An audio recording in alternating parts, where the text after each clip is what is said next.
प्रिय बच्चों, मैं DN यादव, BP ओझा इंटरमीडिएट कॉलेज, रामदासपुर, दहियावां, प्रयागराज। बच्चों, विद्यालय में प्रवेश हो रहे हैं। आप सभी अतिशीघ्र विद्यालय में आकर अपना प्रवेश करवा लें। साथ ही साथ ऑनलाइन वीडियो के माध्यम से आप पढ़ाई भी करते रहें। आइए, मैं आज कक्षा 7 यानी 7वीं क्लास का हिंदी विषय लेकर उपस्थित हुआ हूँ। पाठ 2, 7वीं क्लास हिंदी विषय का पाठ 2 का शीर्षक है नादान दोस्त। दोस्त माने मित्र, यार, सखा। नादान जो नासमझ हो। जैसे आप सभी कक्षा 7 के बच्चे हैं तो आप सबों में आपस में दोस्ती होती होगी, और उसी दोस्ती के बीच में कोई दोस्त बहुत ही समझदार होता है, कोई आपका साथी बहुत ही बुद्धिमान होता है, और कोई ऐसा साथी होता तो है साथी, लेकिन वह नासमझ होता है, वह नादान होता है। तो कुछ ऐसे ही कहानी लेकर आज इस पाठ के माध्यम से उपस्थित हुआ हूँ, एक नादान दोस्त का, जो लेखक के माध्यम से, और इस पाठ के माध्यम से मैं बताना चाहूँगा, पढ़ना चाहूँगा। आप सभी मन लगा के पढ़ेंगे। मैं शुरुआत करता हूँ इस पाठ का। केशव के घर कार्निस के ऊपर एक चिड़िया ने अंडे दिए थे। यहाँ पर एक छात्र है, एक बालक है जिसका नाम है केशव। उसके घर के कार्निस के ऊपर, कार्निस का मतलब होता है बच्चों दीवार की जो कंगनी होती है, जैसे दीवार बनी होती है तो दीवार का सबसे जो ऊपरी सिरा होता है उसको कार्निस कहते हैं।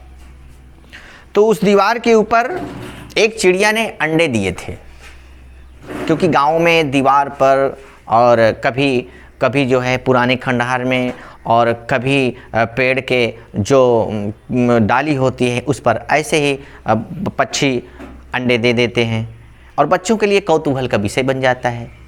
तो आइए आगे शुरुआत करते हैं। केशव और उसकी बहन श्यामा दोनों बड़े ध्यान से चिड़िया को वहाँ आते जाते देखा करते थे। केशव और उसकी बहन श्यामा, केशव के बहन का क्या नाम है? श्यामा।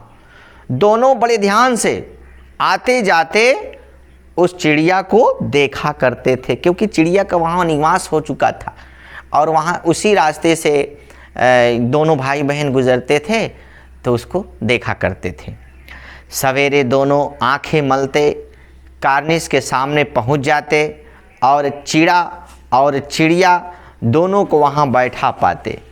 ये दोनों भाई बहन जब भी सुबह उठते थे तो आंख मलते हुए, यानी कि दम भर में आंख मलते हुए चिड़िया के पास पहुंच जाते थे। चिड़िया को बैठा देखते थे और आनंदित होते थे।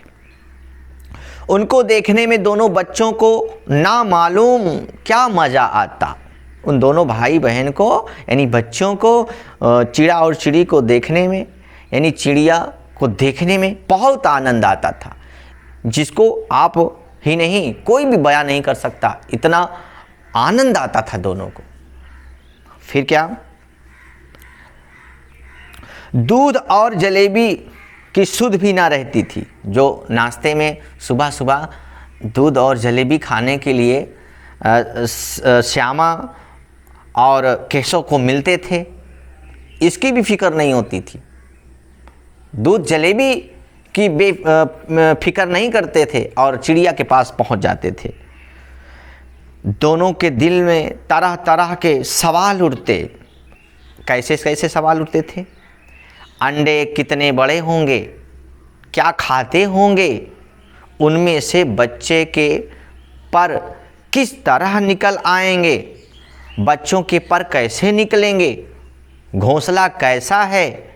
लेकिन इन बातों का जवाब देने वाला कोई नहीं। जो बच्चे आपस में कल्पना करते थे, अपने आप में सवाल करते थे एक दूसरे से, उस सवाल का जवाब देने वाला कोई नहीं था। वो स्वयं में आपस में चर्चा करते थे।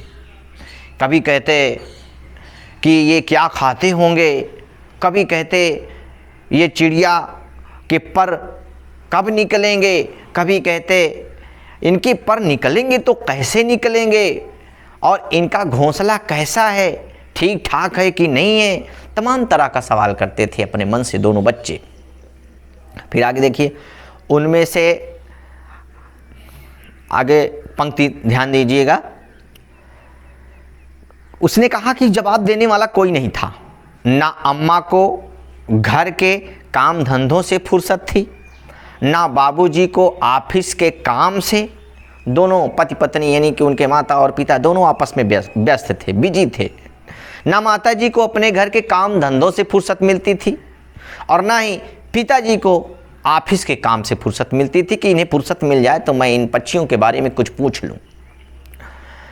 दोनों बच्चे आपस में ही सवाल जवाब करके अपने दिल को तसल्ली दिया करते थे, अपने दिल को समझाते थे।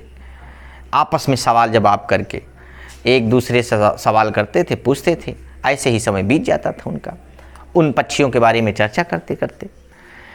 अगली पंक्ति में, अगले पैराग्राफ में चलते हैं।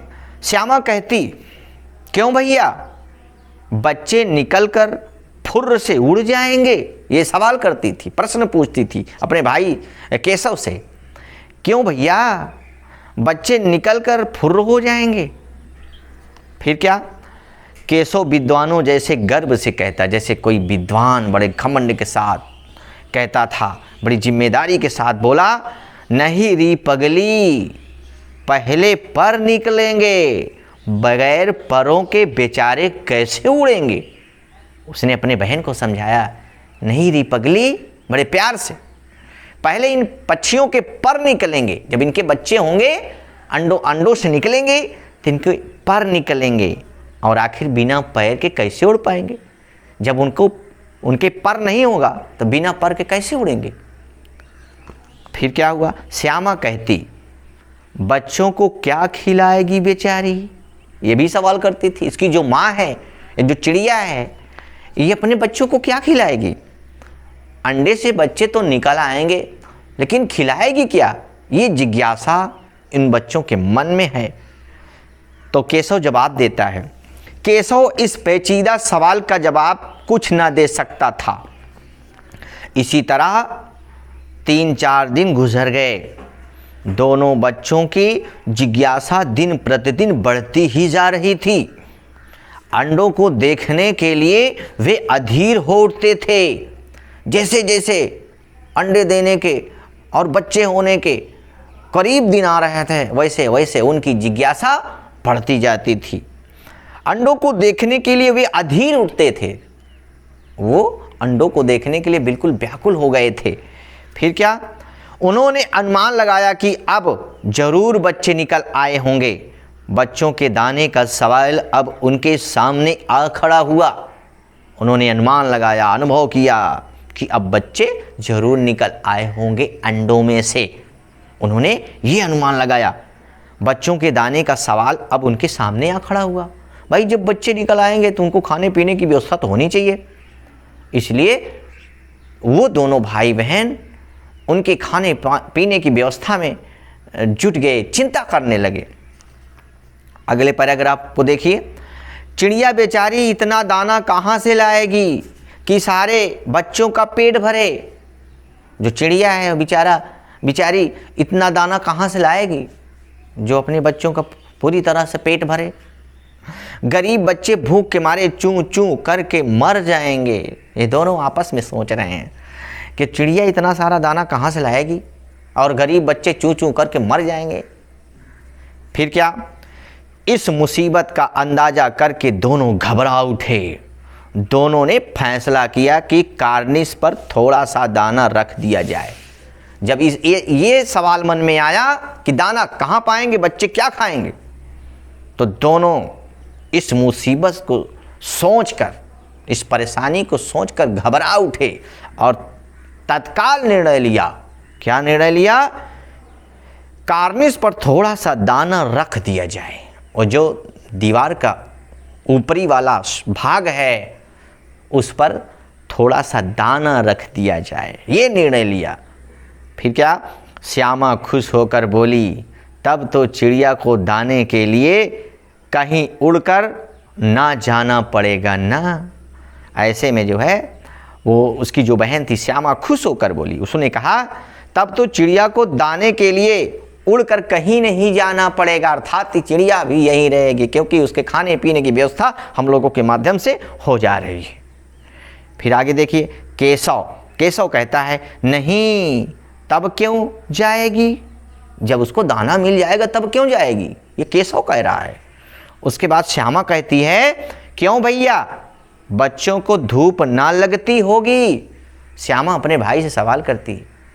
अभी तक तो भोजन की व्यवस्था में दोनों चिंतित थे, अब दोनों कहते हैं, श्यामा कहती है क्यों भैया, बच्चों को धूप ना लगती होगी, क्योंकि कोई छाया है नहीं, दीवार के ऊपर तो कोई छाया है ही नहीं, क्योंकि दीवार के सबसे वो ऊपरी वाली सिरा पे बच्चे हैं।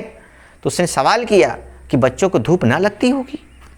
फिर क्या हुआ, केशव का ध्यान इस तकलीफ की तरफ ना गया था। बोला जरूर तकलीफ हो रही होगी, बेचारे प्यास के मारे तड़पते होंगे, ऊपर छाया भी तो नहीं है। उसने उसका सपोर्ट किया, उसका समर्थन किया कि हाँ क्यों नहीं, बेचारों को धूप लगती होगी और धूप के मारे परेशान भी होते होंगे वो बच्चे। आखिर यही फैसला हुआ कि घोंसलों के ऊपर कपड़े की छत बना देनी चाहिए, पानी की प्याली और थोड़े से चावल रख देने का प्रस्ताव भी स्वीकृत हो गया। ये हुआ कि भैया छत के उसका छत बनाया जाए, इन दोनों पक्षियों के लिए, जो उनके बच्चे हैं उनके लिए छत बनाया जाए, और छत बनाने का प्रस्ताव भी लागू हो गया। और इसके साथ साथ पानी की प्याली और थोड़े से चावल रख देने का भी प्रस्ताव मंजूर हो गया, योजना बना ली गई। और इस योजना के साथ आगे के पैराग्राफ को देखते हैं। दोनों बच्चे बड़े चाव के काम करने लगे, बड़े चाव से काम करने लगे। श्यामा और केशव बड़े चाव से काम करने लगे। श्यामा माँ की आंख बचाकर मटके से चावल निकाल लाई। केशव ने पत्थर की प्याली का तेल चुपके से ज़मीन पर गिरा दिया और उसे खूब साफ करके उसमें पानी भरा। दोनों ने उनके जल की व्यवस्था और उनके खाने की व्यवस्था अपने घर से ही माँ से आंखें बचा करके, माँ से आंखें चुरा करके चुपके चुपके उन बच्चों के लिए, उन चिड़िया के बच्चों के लिए किया। प्यारे बच्चों, आज बस इतना ही। अगला पैराग्राफ अगले वीडियो में आप तक पहुंचाया जाएगा। धन्यवाद।